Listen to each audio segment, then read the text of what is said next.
Tadi ada yang manggil aku nggak ya? Apa aku salah dengar? Oke, aku langsung mulai aja.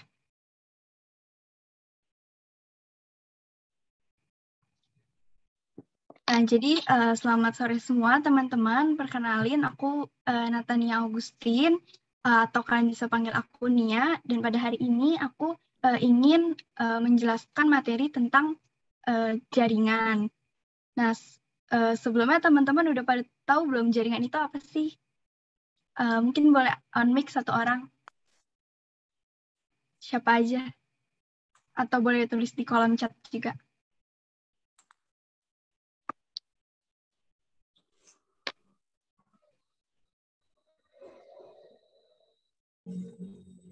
Ada yang tahu nggak ini? Atau kan minggu lalu udah ada tuh kelas trial, kelas biologi yang membahas tentang sel.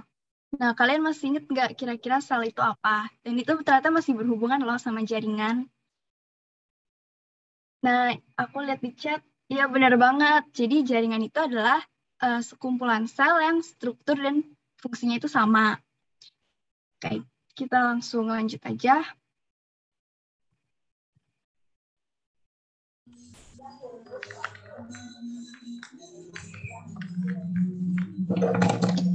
Jadi jaringan itu juga dibagi menjadi dua kelompok besar, ada yang jaringan tumbuhan dan jaringan hewan.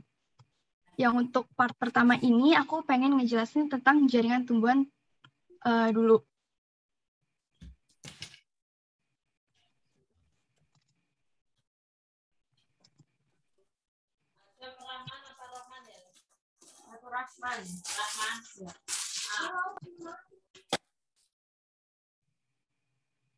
Sebentar ya teman-teman, aku stop share dulu. Maaf, kayaknya ada kendala teknis.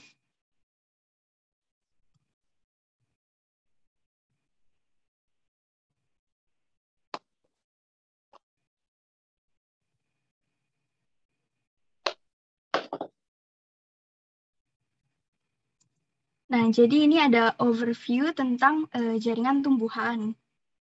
Oke. Jadi jaringan tumbuhan itu tuh dibagi menjadi dua kelompok besar. Yang pertama ada jaringan meristem atau jaringan embrional. Itu terdapat pada organ-organ tumbuhan yang masih muda.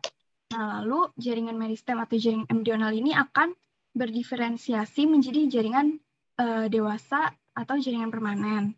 Dan jaringan dewasa atau yang jaringan permanen ini ada 5 kelompok. Yang pertama ada jaringan epidermis, jaringan dasar, jaringan penyokong, jaringan vaskuler, dan jaringan sekretori. Oke, kita langsung sistem kelas hari ini juga sama dengan kelas-kelas sebelumnya, yaitu dengan pembahasan soal. Kita langsung lanjut aja ke soal yang pertama. Pernyataan berikut yang tidak benar tentang jaringan meristem. Nah, kira-kira teman-teman ada yang tahu nggak ini jawabannya apa? Boleh di on mic satu orang. Gak apa-apa, salah kan masih belajar juga.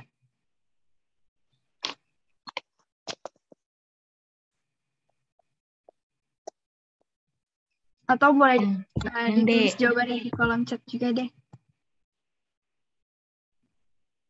D, Kak, D.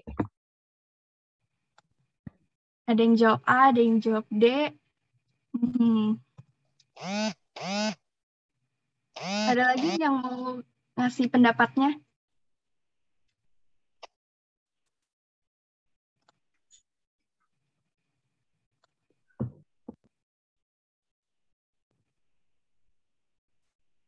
Oh, jawabannya beda-beda nih.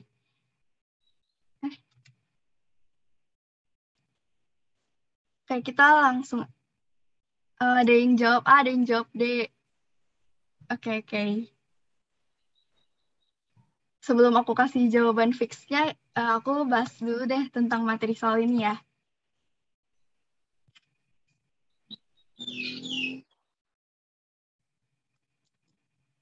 Nah, oke. Jadi ciri-ciri jaringan meristem itu yang pertama adalah dia itu terdiri dari sel-sel hidup yang aktif membelah diri secara mitosis. Ini bisa kita lihat di gambarnya ini kan ada gambar jaringan meristem. Terus di sel-sel ini juga bisa kelihatan kan ada yang sel yang sedang membelah. Kayak contohnya ini ada yang lagi fase anafase.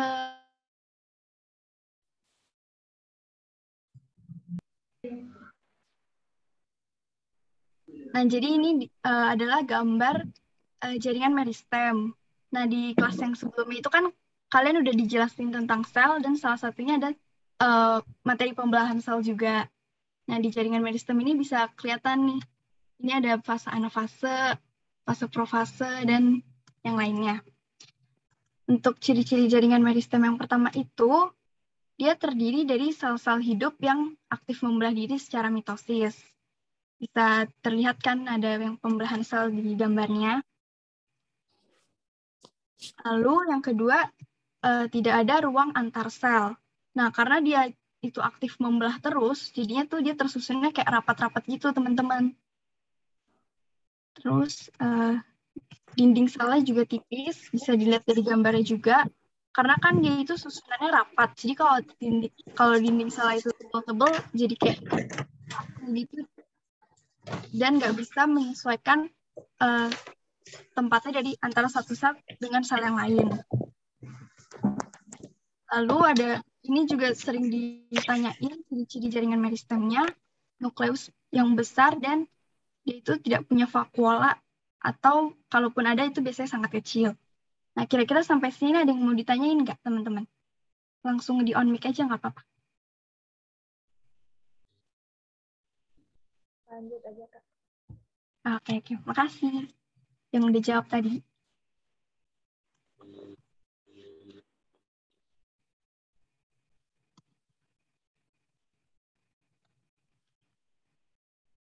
Nah, selanjutnya ada jenis-jenis jaringan meristem. Berdasarkan asal terbentuknya itu dia dibagi menjadi dua jenis. Yang pertama ada meristem primer, dan yang kedua ada meristem sekunder. Nah, jadi jaringan meristem ini tuh berasal dari sel-sel inisial yang sudah ada di sejak masa fase embrio bernama promeristem. Sedangkan kalau meristem sekunder itu adalah jaringan yang berasal dari sel-sel yang sudah dewasa, tetapi dia masih memiliki kemampuan untuk melakukan pembelahan diri. Nah, kalau meristem primer ini juga berperan dalam pertumbuhan primer atau pertumbuhan secara vertikal. Nah, pertumbuhan secara vertikal itu maksudnya kayak batang berarti itu bertumbuhnya memanjang ke atas dan akar tumbuhnya memanjang ke bawah. Nah, lalu jaringan promeristem ini juga ada 3. Yang pertama adalah protoderm, dia akan berdiferensiasi menjadi jaringan epidermis. Lalu prokambium, dia akan berdiferensiasi menjadi jaringan pengangkut. Dan meristem dasar akan berdiferensiasi menjadi jaringan parenkim. Kira-kira sampai sini udah paham belum, teman-teman? Kalau untuk yang pertumbuhan primer dan untuk pertumbuhan sekunder nanti akan dijelaskan lebih lanjut di pertemuan biologi selanjutnya, materi pertumbuhan dan perkembangan. Paham, Kak. Kalau itu primer itu batang ya, Kak? Oh, pertumbuhan primer bukan hanya di batang aja sih, dia bisa di akar juga. Tetapi pertumbuhannya itu arahnya vertikal. Udah jelas belum? Sudah, Kak. Oke. Udah. Oke. Nah, kalau yang meristem sekunder itu, dia merupakan jaringan yang berasal dari sel-sel yang sudah dewasa, tetapi dia masih memiliki sifat-sifat meristematis atau bisa membelah lagi. Dan ini itu meristem sekunder berperan dalam pertumbuhan sekunder, yaitu pertumbuhan yang ke arah menyamping atau ke arah horizontal. Contohnya itu ada kambium pembuluh atau kambium vaskuler. Dia itu kalau pertumbuhan keluar membentuk flum sekunder, dan pertumbuhan yang ke dalamnya itu membentuk xilem sekunder. Nah, kalau aku ini cara ngingetnya itu xilem ke dalam karena xilem itu adalah sisi dalam gitu. Terus kalau ada juga kambium gabus atau yang biasanya itu disebut velogen. Kalau ke arah luar itu dia membentuk velum, Dan kalau ke arah dalam itu dia membentuk veloderm. Nah, kalau yang cambium gabus ini aku ngingetnya itu dia cambium gabus itu sebagai produser atau director gitu teman-teman. Jadi dia keluar membentuk film atau ya di plaster-plasterin dikit jadi film gitu. Nah, ini ada pembahasan tentang pertumbuhan primer dan pertumbuhan sekundernya. Kan tadi pertumbuhan sekunder itu hanya terjadi di kambium ya teman-teman. Jadinya tumbuhan-tumbuhan monokotil yang nggak punya kambium itu tidak mengalami pertumbuhan sekunder. Nah, ini ada yang pertumbuhan sekundernya. Ini kambium vaskularnya nih.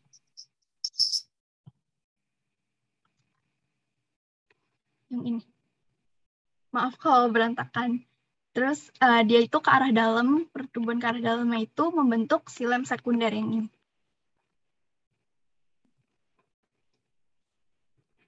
Lalu pertumbuhan ke arah luarnya itu dia membentuk fluem sekunder.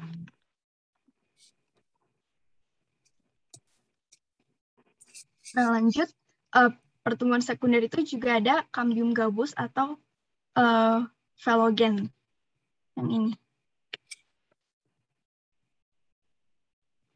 Nah, terus kalau pertumbuhannya ke arah luar itu dia membentuk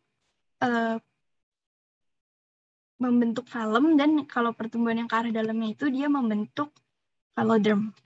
Sampai sini kira-kira paham nggak teman-teman? Atau ada yang mau ditanyain? Paham, Kak. Paham, Kak. Oke, bisa dilanjut ya.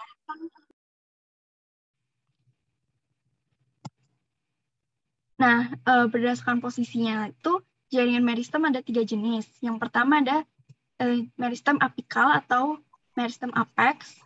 Dia ini letaknya di ujung batang atau di ujung akar. Dan arah pertumbuhannya ini juga secara vertikal. Jadi dia itu merupakan jaringan meristem primer. Lalu yang kedua ada meristem interkalar atau meristem aksilar. Dan itu letaknya di ruas-ruas batang.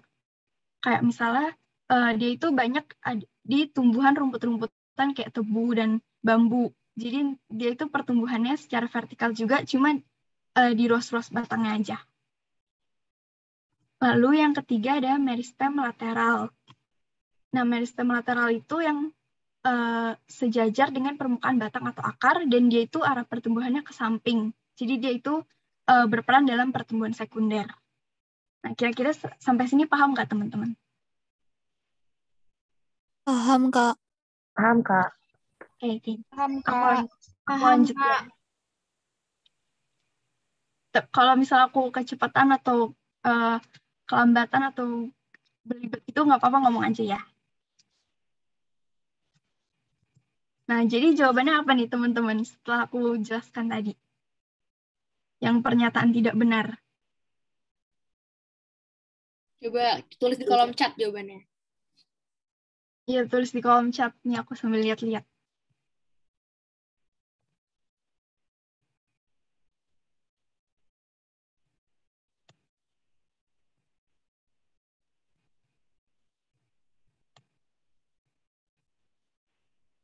Yang Oke, D nggak? ya makasih ya ini yang udah jawab juga.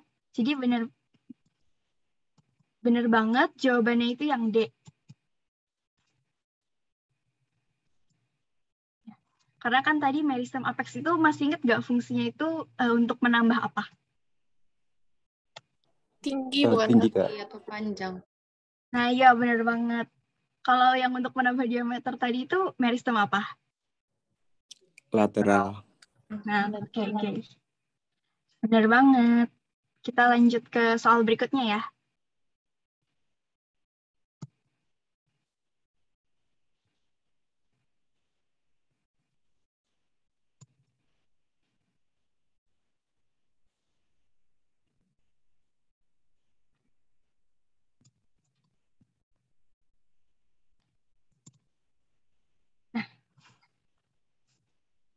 Perhatikan struktur daun berikut.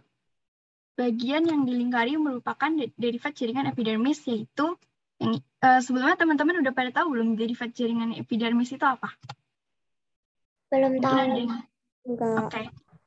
Jadi derivat jaringan epidermis itu adalah modifikasi jaringan epidermis membentuk alat-alat tambahan, suatu alat tambahan yang memiliki fungsi tertentu. Nah, kalau dari soal ini kira-kira pada jawabnya apa nih? Boleh di kolom chat juga atau mau di on mic? Stomata. Trikoma. Mata. Mata. Jawabannya agak beda-beda ya ini.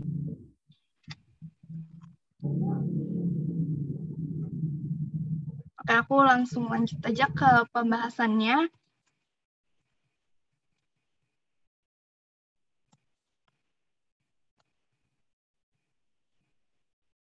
Nah, jadi derivat epidermis itu tadi adalah modifikasi sel-sel epidermis untuk membentuk suatu alat tambahan tertentu. Nah, derivat epidermis itu ada beberapa. Yang pertama ada stomata. Nah, jadi stomata itu yang kayak gini, teman-teman. Dia itu bentuknya kayak celah, terus di pinggir-pinggirnya ini juga ada sel penjaga yang mengatur membuka dan menutup stomata untuk mengatur pertukaran gas antara oksigen dan karbon dioksida pada saat respirasi tumbuhan. Sampai sini paham kira-kira teman-teman? Paham. Paham, Kak. Jadi diinget-inget ya kalau stomata itu yang bentuknya kayak mulut atau celah gitu. Nah, lalu yang kedua ada emergensia. Dia adalah tonjolan yang terbentuk dari jaringan epidermis dan jaringan di bawah epidermis atau disebutnya itu jaringan subepidermis. Nah, berikutnya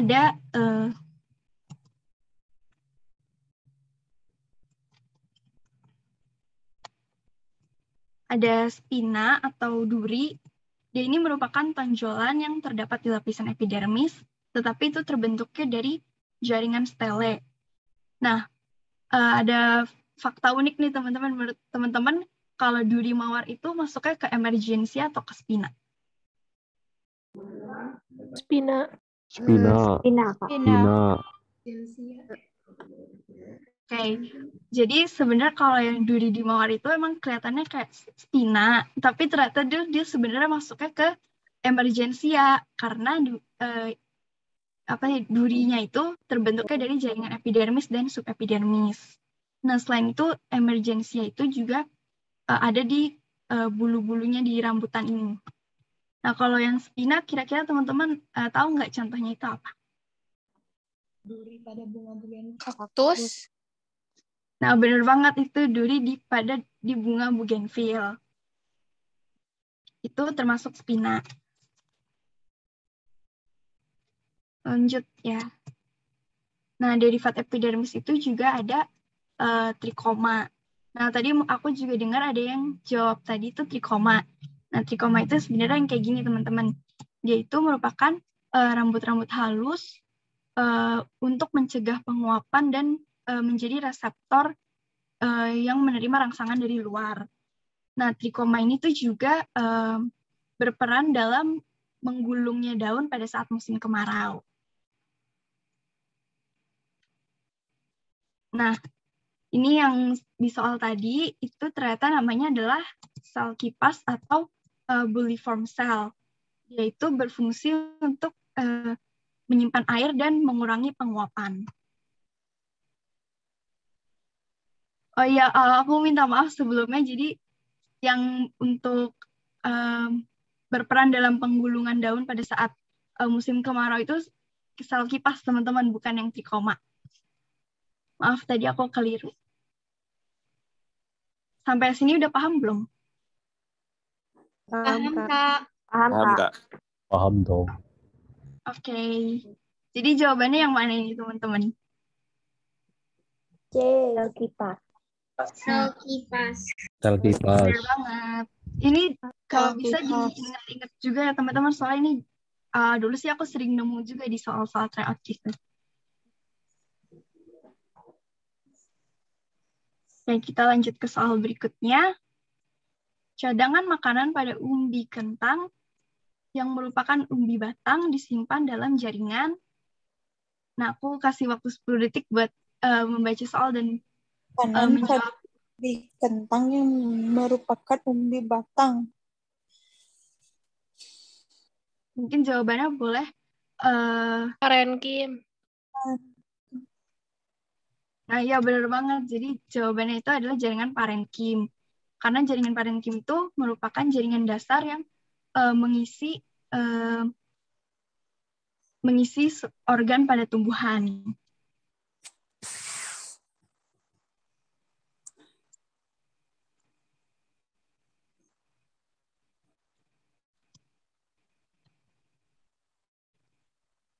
Nah, jadi jaringan parenkim itu berdasarkan fungsinya ada beberapa jenis.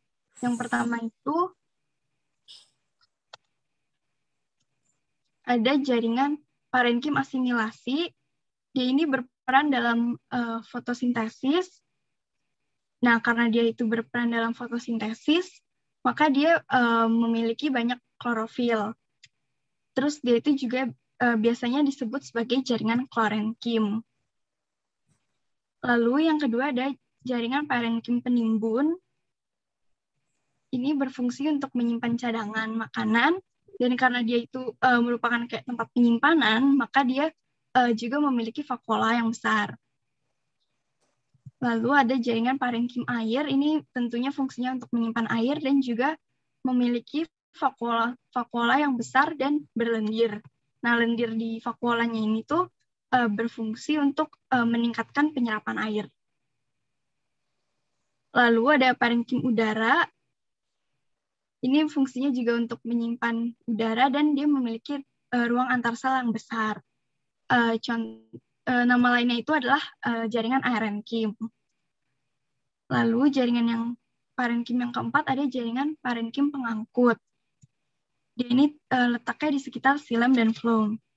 Lalu yang kelima ada jaringan penutup luka. Dia ini memiliki kemampuan meristematik dan bisa melakukan regenerasi jaringan untuk menutup luka. Nama lainnya itu cambium gabus atau jaringan velogen. Nah, kira-kira teman-teman kalau yang umbi kentang tadi itu jaringan parenkim apa? Penimbun. Penimbun. Nah, ya benar banget. Jadi jaringan parenkim yang tadi itu merupakan jaringan parenkim penimbun. Yang kayak gini contohnya kalau di mikroskop. Jadi jawabannya yang C. Boleh dilanjut nggak teman-teman? Sampai sini udah paham belum? Boleh. Aku lanjut ke soal berikutnya ya. Nah, soal yang keempat. Ini kita diberikan tabel perbedaan kolenkim dan sklerenkim. Aku kasih waktu 10 detik untuk teman-teman baca soalnya dan coba jawab di kolom chat. Aku tunggu jawabannya ya.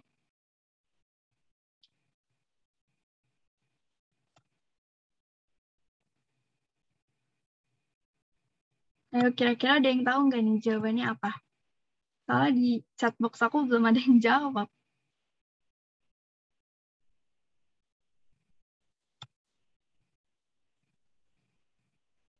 Oke, makasih yang udah jawab. Ini boleh mau langsung dibahas aja atau enggak?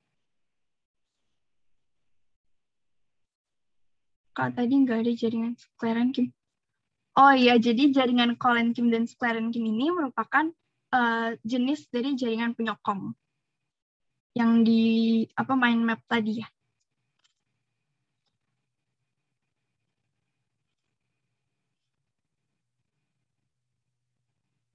Oke, jawabannya juga agak bervariasi ini.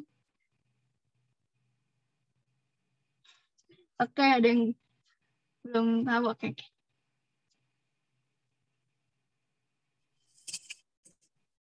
Oke, boleh langsung mau dibahas atau gimana nih teman-teman? Bahas, Kak. Membahas. Langsung aku bahas aja ya.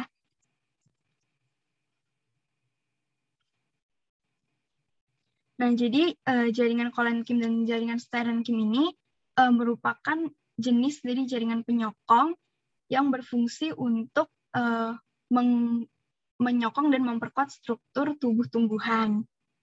Nah, yang pertama itu ada jaringan Colen-Kim. Dia ini merupakan jaringan yang tersusun dari sel-sel hidup. Sedangkan kalau Sterin-Kim ini merupakan jaringan yang tersusun dari sel-sel yang udah mati. Nah, pembeda dari sel-sel hidup dan sel-sel mati itu terletak di protoplas dan di organel-organelnya. Kalau sel hidup itu dia masih memiliki protoplas dan memiliki organel seperti nukleus dan masih ada sitoplasmanya. Sedangkan kalau yang sel-sel mati itu dia udah tidak memiliki nukleus dan organel-organel lain. Jadi hanya berupa ruangan kosong. Seperti itu. Apakah sudah bisa dipahami, teman-teman? Bisa, Kak. Oke. Lanjut ke ciri-ciri berikutnya. Kalau Colen-Kim ini, dinding selnya itu tidak berlignin. Sedangkan kalau Sterin-Kim ini, dinding selnya berlignin. Nah, kira-kira ada yang tahu nggak lignin itu apa sih? Lapisan lilin.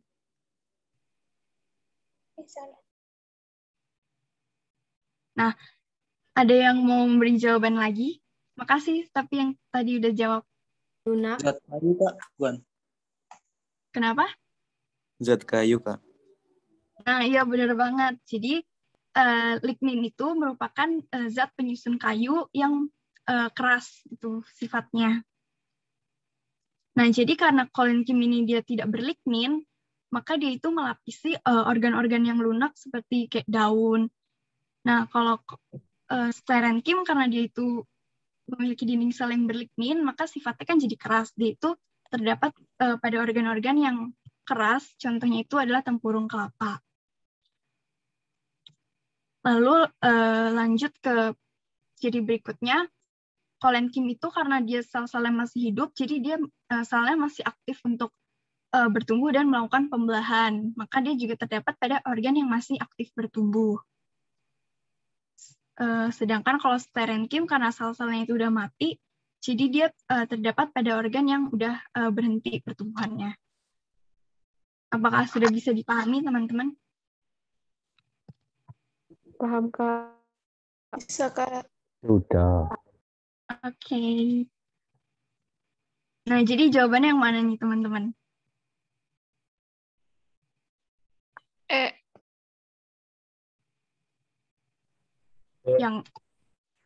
Yang E. Atau ada jawaban lain? A. Yang A. Kak. Oh. Oke, terima kasih atas jawabannya, teman-teman. Jadi jawaban yang benar adalah yang A. Oke.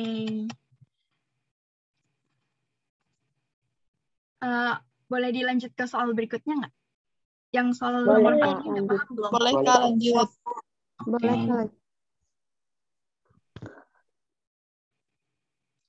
Nah, ini ada soal yang kelima. Ini aku ambil dari soal UTBK 2019 dan termasuk salah satu soal yang hot dan agak next level juga. Karena setahu aku materi pergerakan air secara simples ini kayak jarang ada di buku SMA gitu. Tapi kira-kira mungkin ada yang mau menjawab dulu nggak? Yang soal ini kira-kira jawabannya yang mana? BK. Oke, makasih. Ada jawaban lain nggak kira-kira? Yang mau memberikan opininya?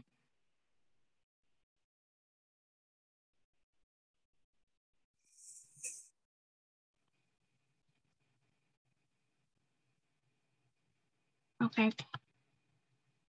Kalau gitu, boleh aku langsung bahas aja ya?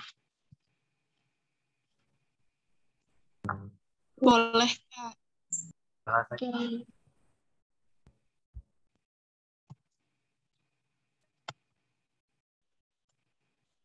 Nah, jadi transportasi zat itu mungkin yang selama ini kita ketahui itu cuma yang pengangkutan oleh silem dan floem.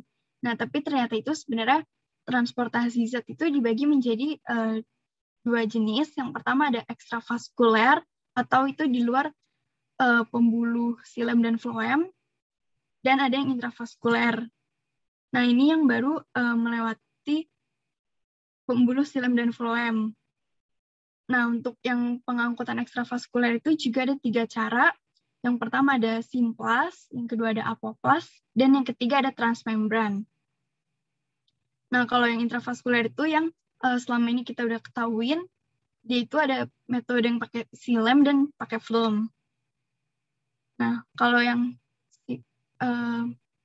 pengangkutan ekstravaskuler secara simplas itu, dia merupakan transportasi yang melalui sitoplasma. Untuk contohnya nanti aku jelaskan di slide berikutnya.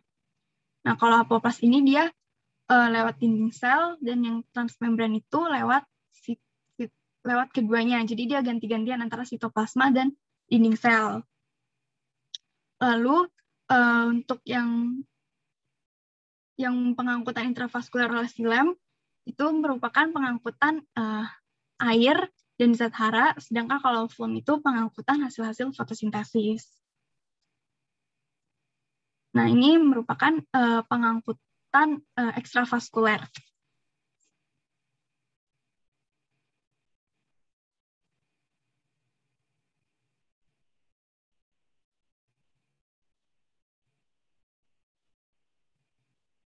Nah, jadi kalau yang pengangkutan ekstravaskuler itu ada 3 cara kan tadi. Yang pertama ada secara apoplas, ada simplas, dan ada secara transmembran. Aku bahas yang secara apoplas terlebih dahulu ya. Jadi pertama-tama air, contoh zat yang ditransportasikan di sini itu air. Jadi air itu diserap oleh rambut-rambut akar. Pertama-tama dia diserap dulu oleh rambut-rambut akar. Kemudian kalau secara apoplas, dia transportasinya itu melewati dinding sel. Jadi kita bisa lihat kalau yang struktur apoplas ini dia ada di pinggir-pinggir sel itu. Yang garis warna pink. Nah, tapi pas nyampe di bagian endodermis, kita bisa lihat kalau panah pinknya ini tuh nggak dilanjutin lewat dinding sel, tetapi dia malah belok ke arah tengah sel atau ke arah sitoplasma. Nah, kira-kira ada yang tahu nggak itu kenapa? Kenapa dia nggak lanjutin ke dinding sel?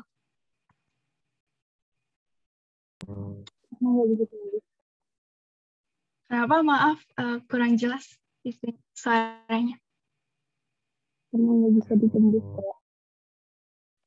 Nah, iya jadi benar banget tuh teman-teman. Di yang bagian endodermis ini, dinding sel itu nggak bisa ditembus sama air karena adanya pita Kaspari.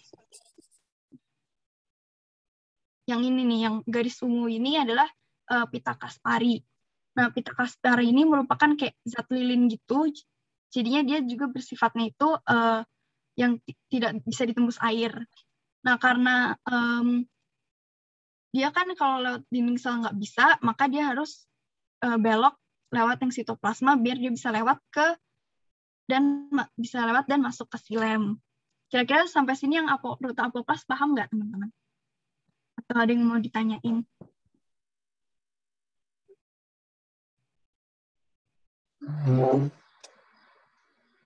Kenapa? Halo? Boleh dilanjut ke rute yang berikutnya? Boleh, Kak. Oke.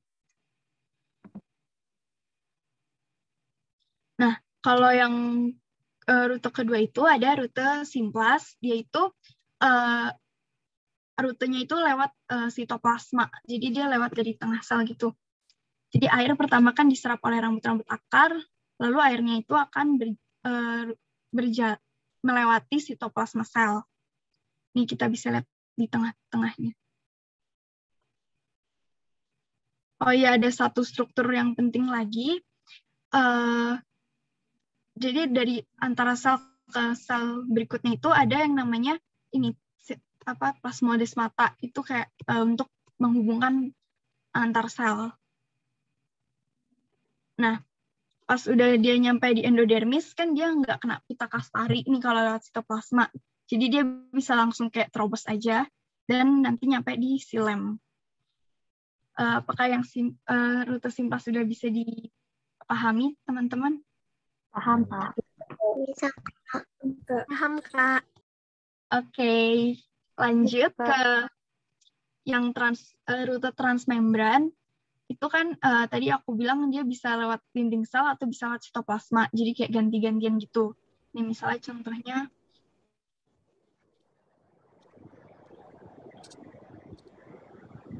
yang ini. Jadi misalnya pertama dia lewat dinding sel nih. Terus dia di tengah jalan pengen pakai rute yang di sitoplasma ini. Habis itu dia pengen lewatin yang dinding sel lagi. Habis itu mungkin dia pengen lewat yang ke sitoplasma lagi dan gitu seterusnya sampai masuk ke silem. Nah, kira-kira udah bisa dipahamin belum ketiga rutenya teman-teman? Bisa, Kak. Paham, Kak. Bisa. Bisa, Oke. Kak. Aku lanjut ya. Ya. Jadi jawabannya itu benar, tadi ada yang jawab B. Jawabannya itu pergerakan air secara simplas pada silinder pusat akan dikotil disebabkan karena pita Kaspari pada lapisan endodermis tidak tembus air. Jadi kalau di endodermis itu dia harus melalui rute yang simplas. Oh ya, silinder pusat itu adalah struktur dari yang endodermis ke arah pusat. Apakah yang soal ini udah bisa dipahamin teman-teman? Udah, Kak. Ya, Kak. Kita lanjut. Nah, jadi karena udah mungkin kalian udah ada yang capek nih menatap layar terus. Sekarang aku kasih waktu istirahat 3 menit deh. Mungkin kalian bisa lihat mengarahkan melayangkan mata kalian dari layarnya untuk mengistirahatkan mata sebentar.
Nah, oke, kalau di waktu aku ini udah jalan 3 menit sih, teman-teman.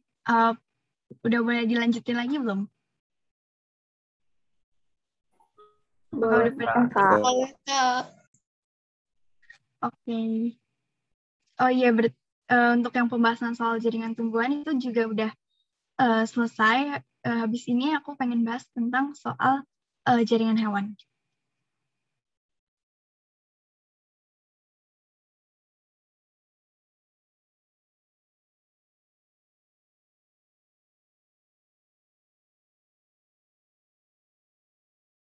Oh iya, maaf banget, ini aku baru buka chat. Ada UGM SNMPTN. Aku lanjut ya.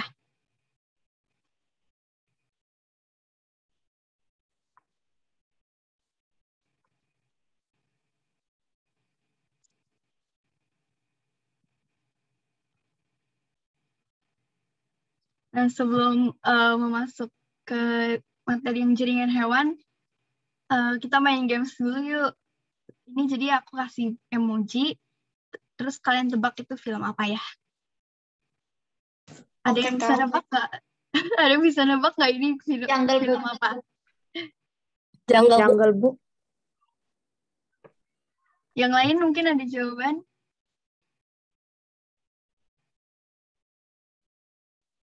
Oke, kita kunci ya jawabannya Jungle Book. Jadi jawabannya adalah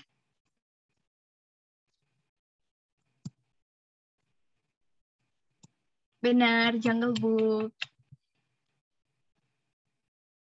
Lanjut ke satu lagi nih. Kalau yang ini ada yang bisa tebak nggak? Kira-kira ini film apa?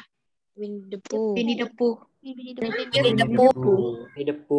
the Pooh.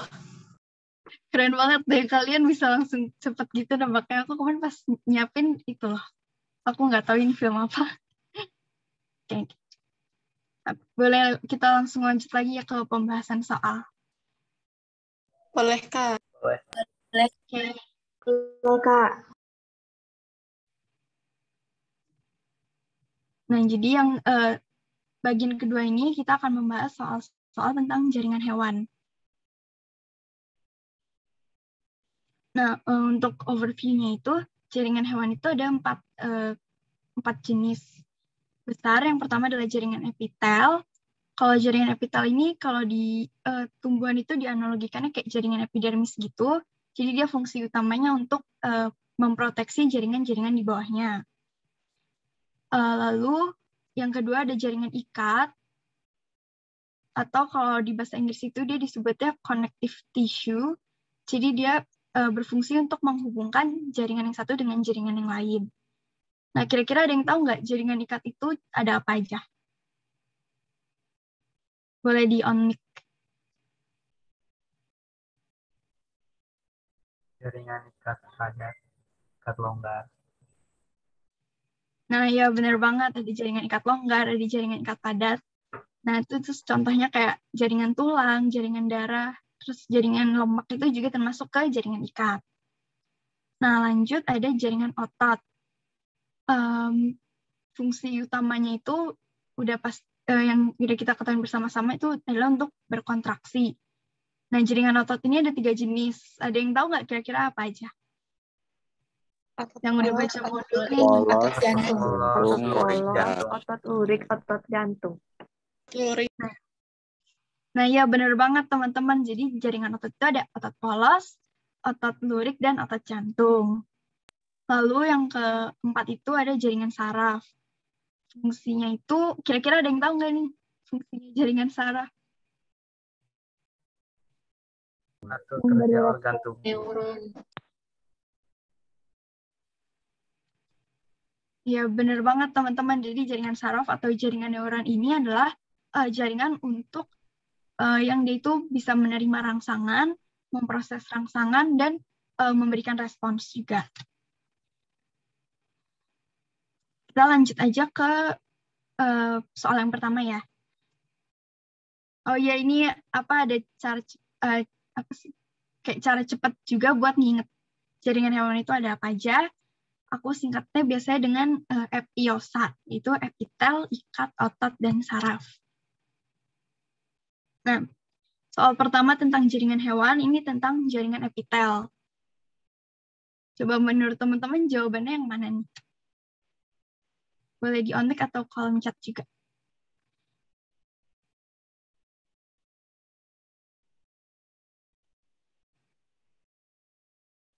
Kira-kira ada yang mau memberi jawaban nggak nih? Sebelum aku bahas dan kasih jawaban fixnya.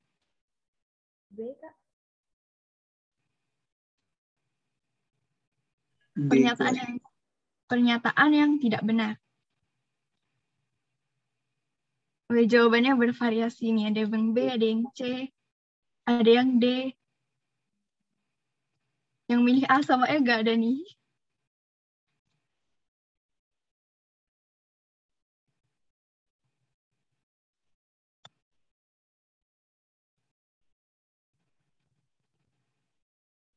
Oke, aku lanjut ke pembahasannya aja ya langsung.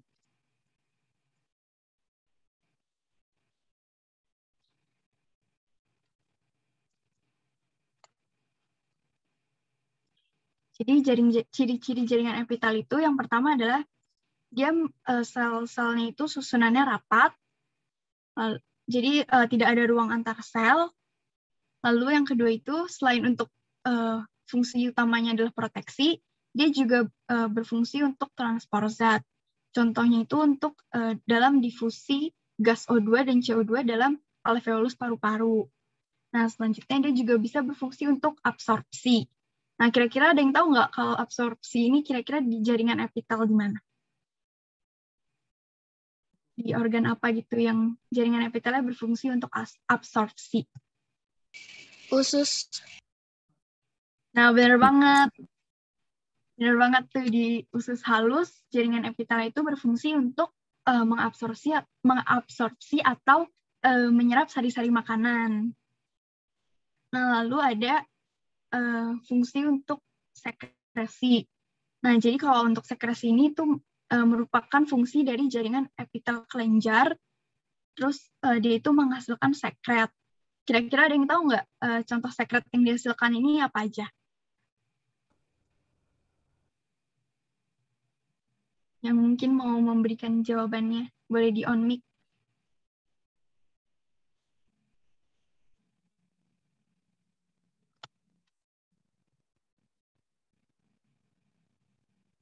Ginjal apa enggak?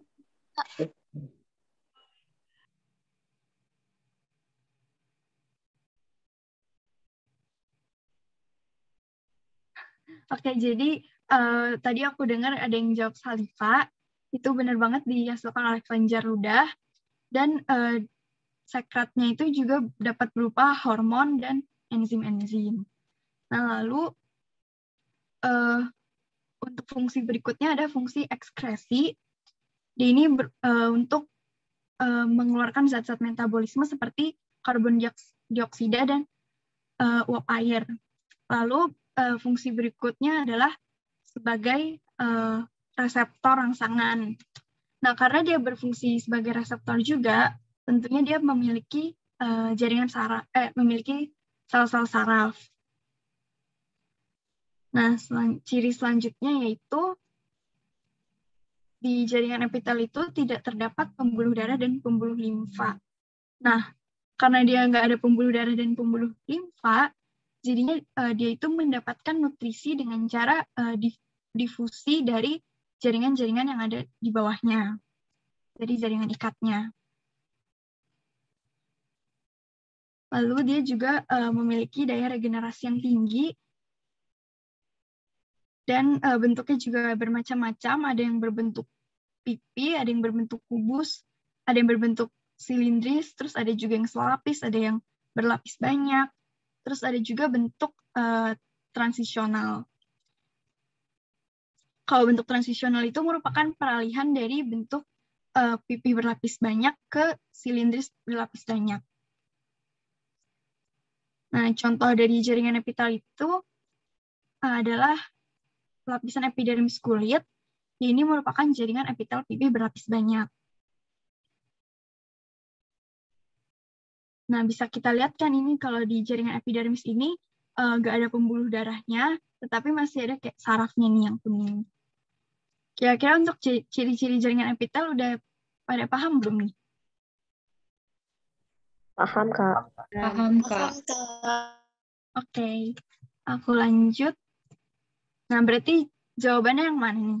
Pernyataan yang tidak benar mengenai D. jaringan epitel.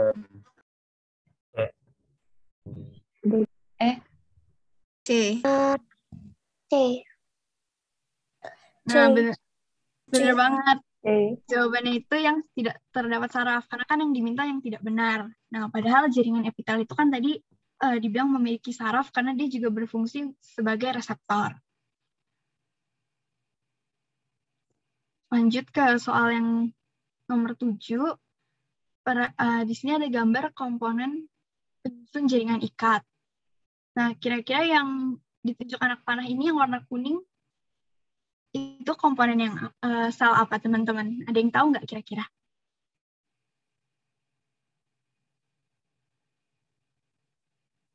Mungkin boleh on mic atau di kolom chat juga.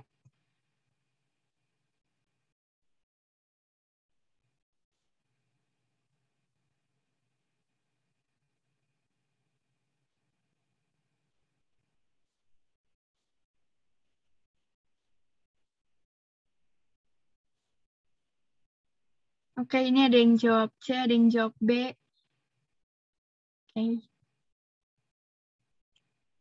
Mungkin yang lain juga ada yang mau memberikan jawaban lagi. Salah nggak apa-apa, loh. Kan masih belajar. Oke, ada yang jawab E, ada yang jawab C. Ada yang jawab D juga. Oke. Boleh langsung ke pembahasannya aja atau teman-teman mau coba jawab dulu nih? Langsung pembahasan. Bahas, Kak. Oke, aku langsung bahas ya.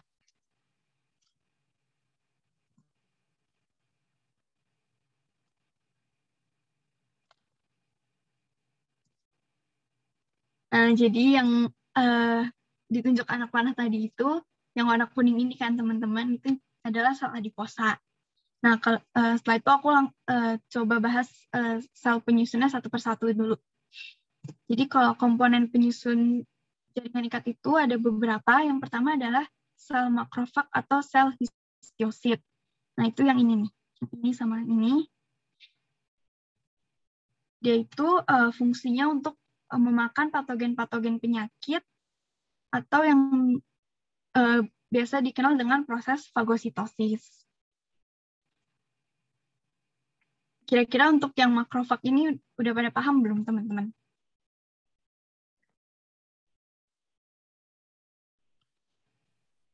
Boleh aku lanjut ke komponen berikutnya ya.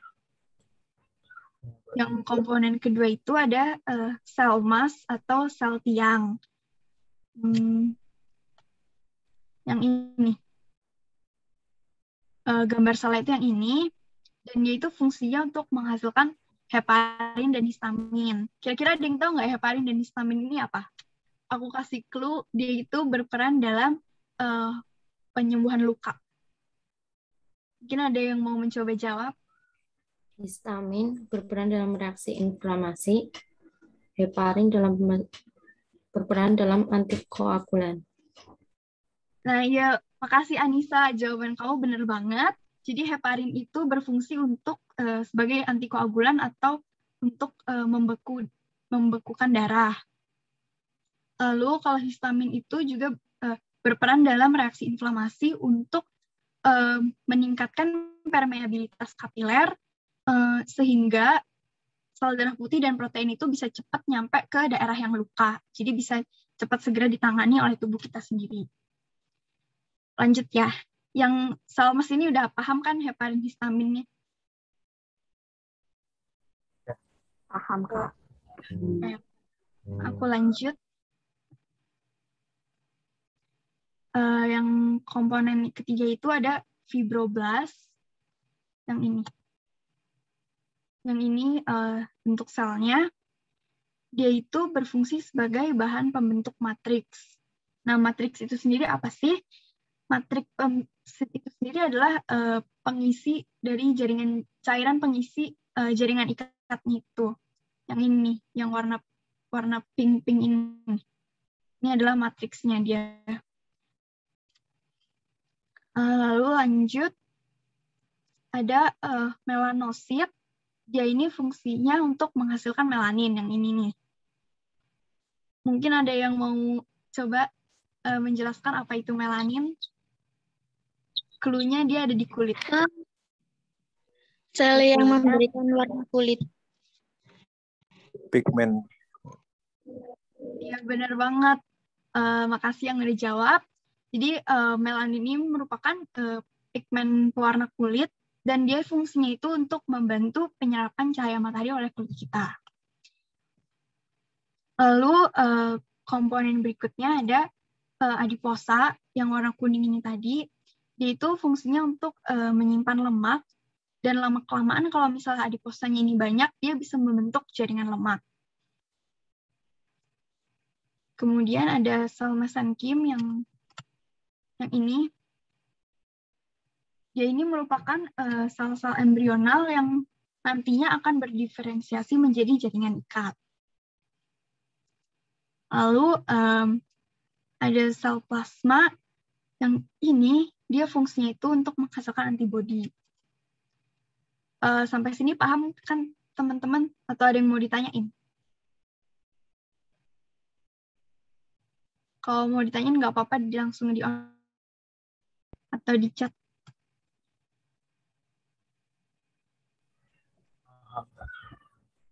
Oke. Aku langsung lanjut aja. Terus,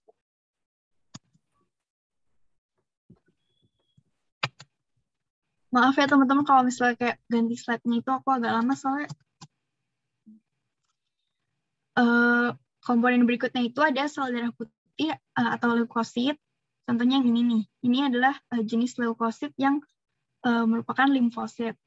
Nah, fungsinya leukosit sendiri itu untuk sistem pertahanan tubuh atau imunitas. Selanjutnya ada sel darah merah atau eritrosit. Fungsinya itu untuk mentransportasikan oksigen dan sari-sari makanan ke dalam jaringan ikat.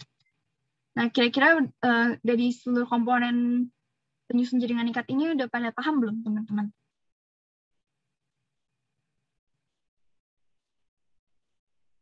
Udah. Oke.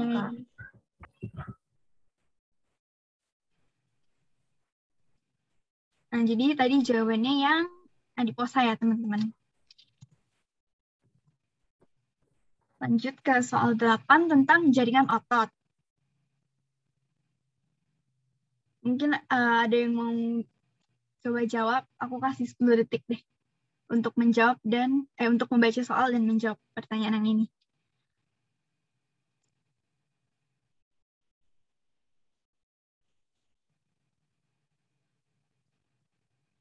Boleh dijawab di kolom chat ya.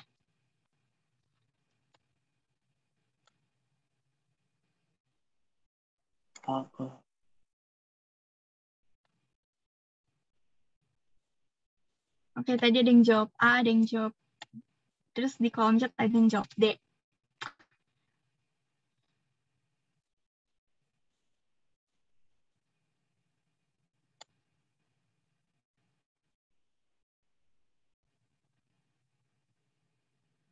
Oh ya, ini yang ditanya itu pernyataan yang benar ya, teman-teman.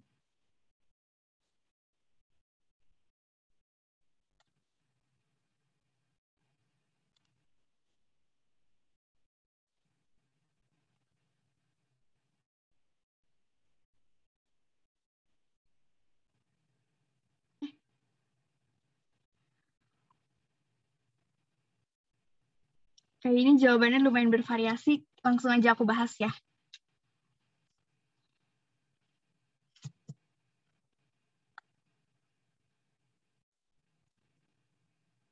Nah, jadi ini aku ambil dari modul, mungkin kalian udah ada yang sempat lihat-lihat modulnya juga. Jadi jaringan otot itu ada 3, yang pertama adalah otot polos, lalu ada otot rangka, dan yang ketiga adalah otot jantung. Untuk bentuk sel dari otot polos sendiri itu adalah berbentuk gelendong, lalu otot rangka ini berbentuk silindris, dan kalau yang otot jantung ini berbentuk silindris dengan ada cabangnya. Ini ada gambarnya. Nah, kalau untuk ukuran sel ini jarang ditanyain, jadi mungkin aku skip aja, kalian bisa baca sendiri. Lalu untuk inti sel, yang otot polos ini ada inti selnya 1 dan terdapat di tengah sel. Kak, Ya? ini PPT-nya masih yang soal Oh, belum itu ya? Slide-nya kakak. Oh, iya, maaf ya, maaf. Aku siap-siap.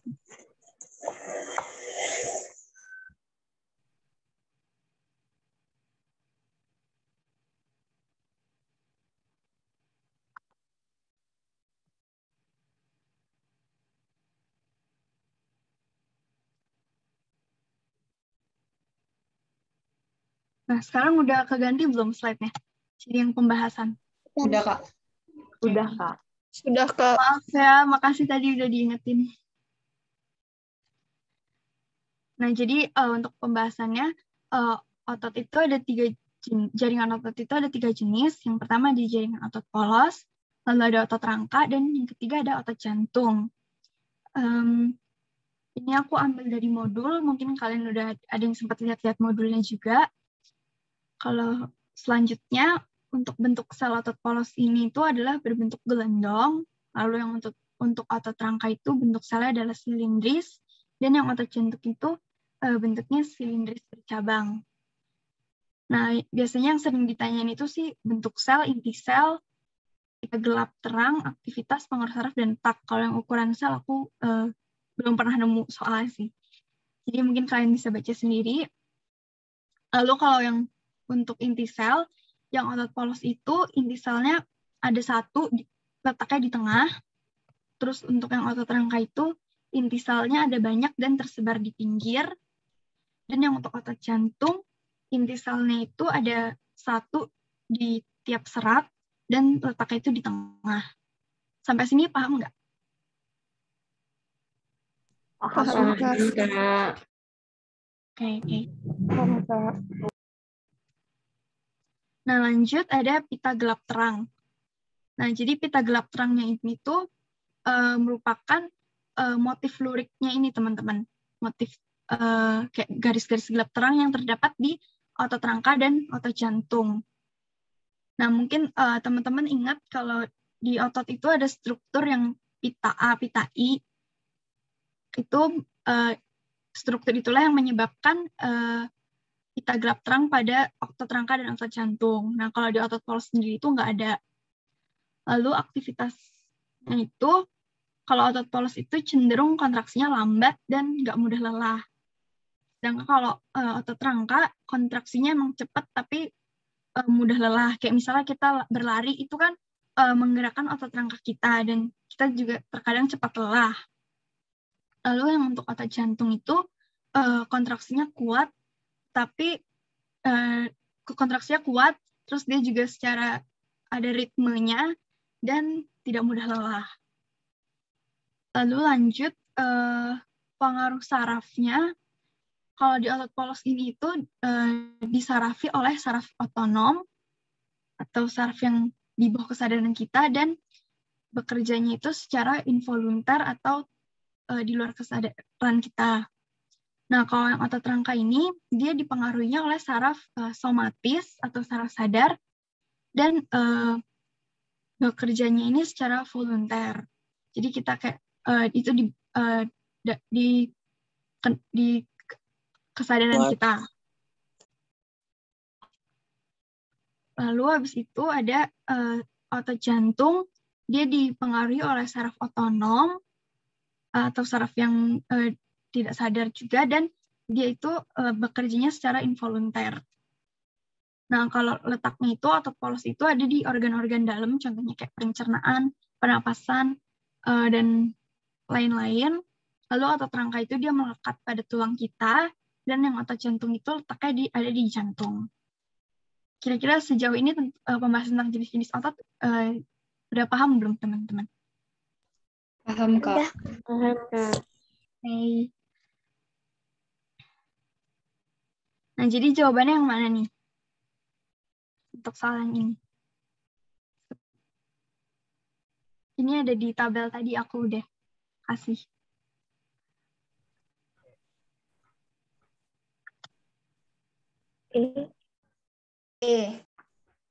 Nah, iya bener banget jawabannya yang E, teman-teman. Sampai sini yang tentang jaringan otot udah jelas. Jelas, Kak. Oke, aku lanjut ke jaringan berikutnya, yaitu jaringan saraf. Nah, ini ada kita dikasih struktur sel saraf, dan ditanya struktur yang berfungsi untuk menghantarkan impuls ke badan sel ditunjukkan oleh nomor. Nah, jadi kalau untuk menjawab soal ini berarti kita harus tahu bagian-bagiannya dan juga fungsinya. Kira-kira ada yang tahu jawabannya nggak? B. Di on mic tadi ada yang jawab B. Lalu di chat ada yang jawab A, ada yang jawab C. Ayo, yang mana nih? A. D, Kak. Oke, sebenarnya makasih banget buat teman-teman yang udah bantu jawab. Kita langsung bahas aja ya, sebelum aku kasih jawaban yang fixnya.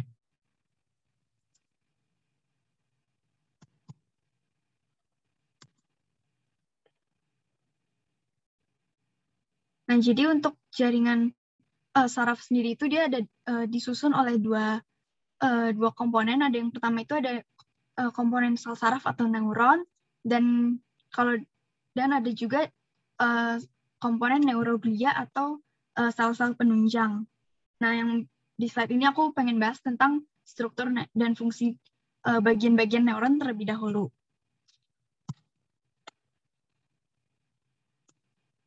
Yang pertama itu ada dendrit, yang ini.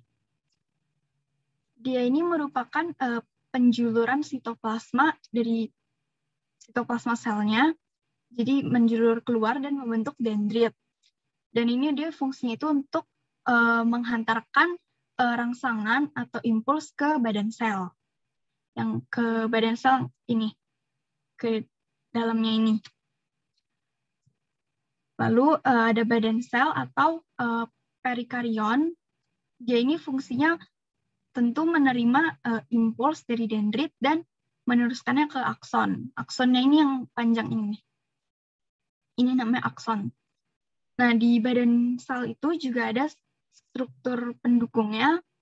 Di sekitar nukleusnya ini tuh ada yang namanya badanisol. Ini merupakan sejenis retikulum endoplasma dan fungsinya itu untuk sintesis protein. Selain itu ada organel lain juga seperti nukleus, badan Golgi, dan mitokondria.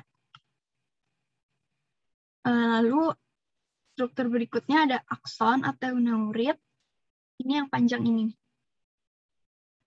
Ini itu namanya akson atau neurit. Fungsinya itu untuk meneruskan impuls dari badan sel menuju ke terminal akson atau ke ujung sel neuronnya. Nah, selain itu akson juga dilapisi oleh selubung mielin yang warna kuning ini namanya selubung mielin. Dia ini fungsinya untuk melindungi dan memberi nutrisi pada akson. Selanjutnya ada sel Schwann atau neurilema. Dia ini fungsinya untuk membentuk mielin yang akan melindungi akson tadi. Dan sel Schwann ini membentuk mielinnya itu cuma di sistem saraf tepi. Lanjut ada yang namanya struktur nodus Ranvier. Jadi struktur nodus Ranvier ini tuh merupakan bagian akson yang tidak tidak dilapisi oleh mielin.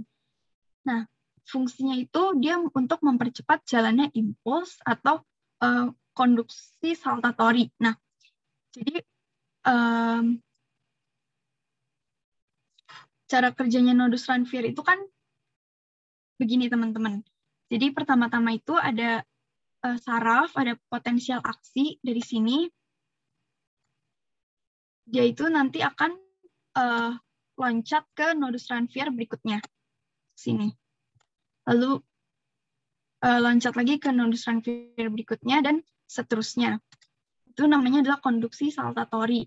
Nah, tadi aku juga lupa bilang kalau selubung mielin itu tuh terbentuknya dari lemak yang bersifat isolator. Jadi dia tidak bisa dilalui oleh potensial aksinya ini, teman-teman. Jadi dia potensial aksinya ini mau nggak mau jalannya harus kayak lompat-lompat antar nodus transfer. Dan jadinya lebih cepat juga perjalanannya. Kira-kira udah paham belum sampai sini? Paham, Kak. Paham, Kak. Nih, kalau ada yang kurang paham langsung on mic aja nggak apa-apa. Lanjut, ada yang namanya terminal akson, itu di ujungnya neuron. Ya, ini fungsinya untuk meneruskan impuls ke saraf selanjutnya. Nih, jadi setelah sel neuron yang ini, dia akan dilanjutkan oleh sel neuron lainnya. Jadi ada dendritnya lagi ntar di sini. Dan terminal akson itu akan mengirimkan impuls dari neuron yang ini ke dendrit neuron yang lain. Mau tanya. Iya, kenapa? Kalau sinapsis itu yang mana ya? Oh, ya. Kalau sinapsis itu yang ini nih. Jadi kan ini ada sel neuron 1. Terus di sini nanti ada sel neuron yang kedua. Di sini ada dendritnya, ini aksonnya. Nah, kalau sinapsis itu celahnya nih. Celah antara neuron 1 dengan neuron 2 itu dinamakan sinapsis. Apakah udah menjawab? Kak, makasih.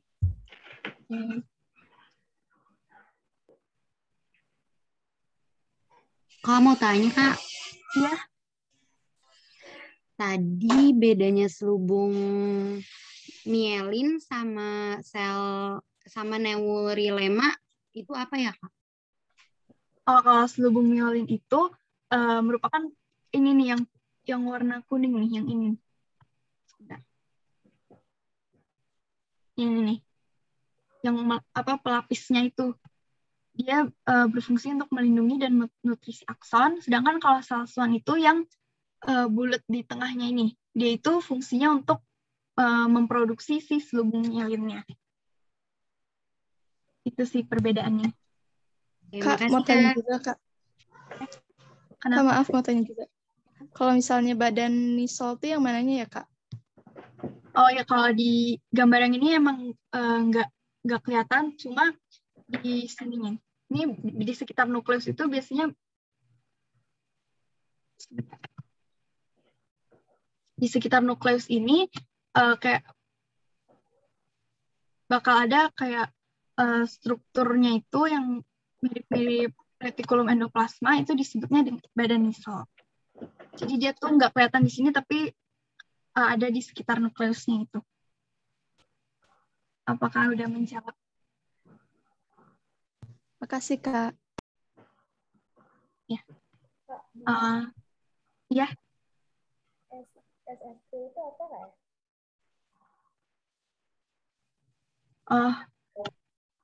SST itu, jadi kan di kelas 11 kita udah belajar sistem saraf ada 2, sistem saraf pusat dan sistem saraf tepi. Nah, kalau sistem saraf pusat itu ada otak dan sumsum tulang belakang. Nah, kalau sistem saraf tepi itu adalah saraf-saraf yang di luar dari sistem saraf pusat tersebut. Kira-kira udah menjawab belum ya? Makasih ya, Kak. Lanjut. Nah, kalau di sistem saraf pusat, di sumsum tulang belakang dan otak, itu ada struktur lain dari jaringan sarafnya, yaitu namanya adalah sel glia, dan itu fungsinya untuk menunjang kerja jaringan saraf. Untuk yang pertama itu ada astrosit. astrosit ini berasal dari kata aster, artinya bintang. Jadi dia itu yang ini nih. Yang ini. Bentuknya kayak bintang. Dan fungsinya itu dia kayak menjadi perekat atau lem untuk menyatukan neuron yang satu dengan neuron yang lain. Lalu ada struktur oligodendrosit yang ini nih. Yang ini, dia itu fungsinya sama seperti SELS1, cuma kalau ini tuh dia kerjanya di sistem saraf pusat. Jadi fungsinya juga sama-sama untuk membentuk mielin. Lalu ada sel mikroglia yang ini. Ini fungsinya untuk memakan patogen-patogen penyakit atau melakukan fagositosis.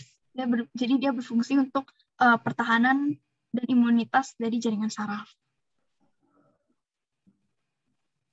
Lalu ada berikutnya ada sel ependima yang ini. Dia ini merupakan kayak sejenis membran epitelium dan itu fungsinya itu untuk melapisi rongga-rongga dari otak dan rongga di sumsum tulang belakang. Apakah yang ini udah jelas? Jelas, Kak. Jelas, Kak. Oke. Nah, jadi jawabannya yang mana nih tadi teman-teman? Yang menghantarkan impuls ke badan sel? Nomor 1. Ya, benar banget. Struktur nomor 1 namanya dendrit. Nah, kalau struktur nomor 2 tadi apa? Ada yang masih ingat? Nukleus. Nah, betul. Oke, benar. Kalau nomor 3? Akson. Mielin. Ya, benar. Mielin. Lubung mielin. Lubung mielin. Kalau struktur nomor 4? Gak dijawab.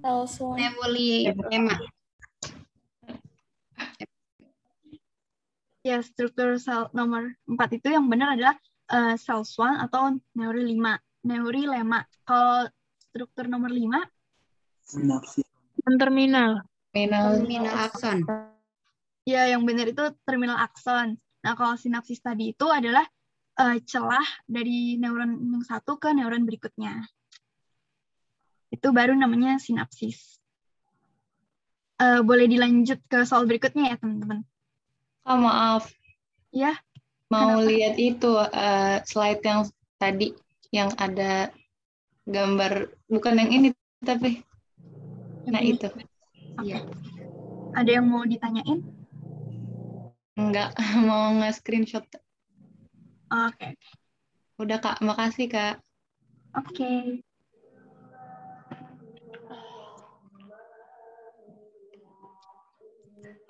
Lanjut ke soal terakhir. Ini model soalnya adalah sebab akibat dan ini juga merupakan salah satu model soal UTBK. Coba menurut teman-teman kira-kira jawabannya yang mana nih?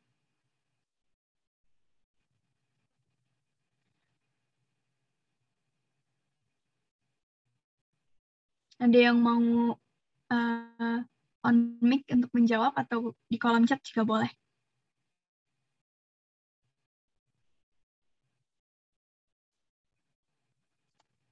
B.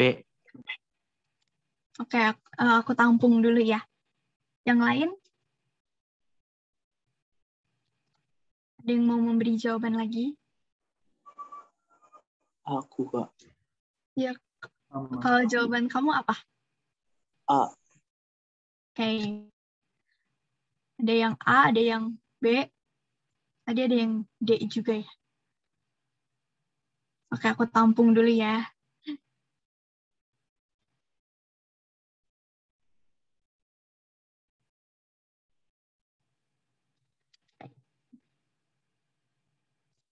Lanjut ke, ya ini ada yang raise hand. Kenapa tadi? Udah lanjut ke pembahasannya.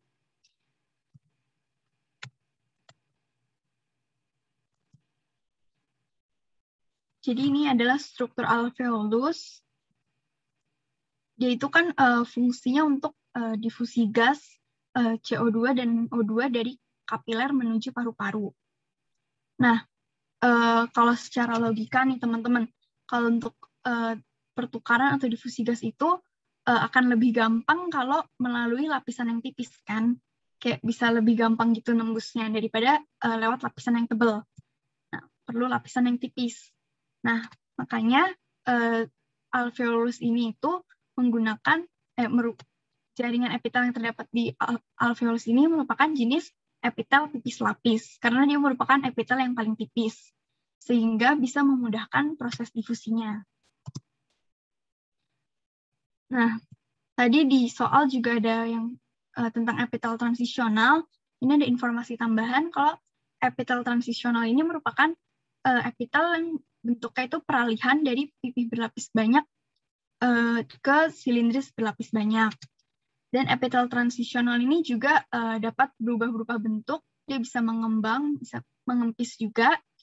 Terus contohnya itu dia terdapat di lapisan sistem urinaria, contohnya itu di organ kandung kemih.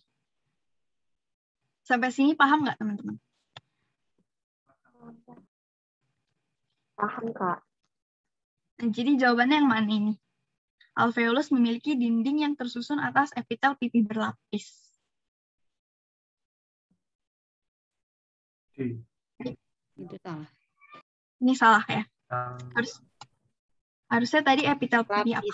Lapis. Ya, benar. Dan dapat berubah bentuk. Ini juga salah ya.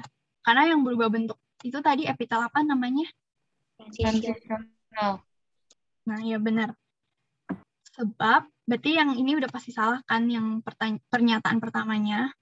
Berarti yang pilihan A, B, dan C udah pasti enggak.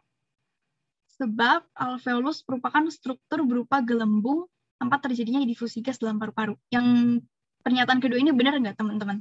Benar. Benar. Betul. Benar. Benar, Kak. Jadi jawabannya adalah yang D.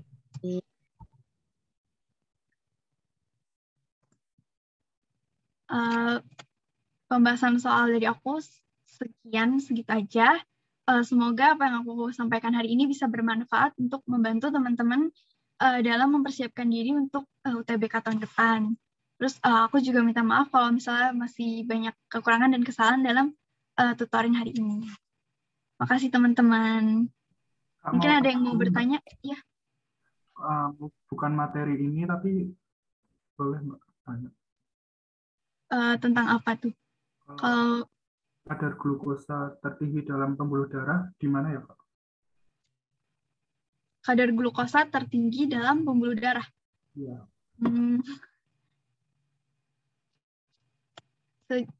Kamu udah join grup Telegramnya belum ya? Ya. Udah. Oke. Maaf banget nih, sejujurnya aku juga sebenarnya masih belum yakin sama jawabannya. Nanti aku mungkin bisa cari-cari dulu dan aku jawab di Telegram. Makasih, Kak. Oke. Nanti habis ini aku langsung cari, terus aku kirim jawabannya di Telegram. Oke. Kak, untuk PPT di-share gak? Oh iya, kalian udah pada assign belum nih ke website Terjago? Nanti di sana bakal dikasih materi-materinya di website itu.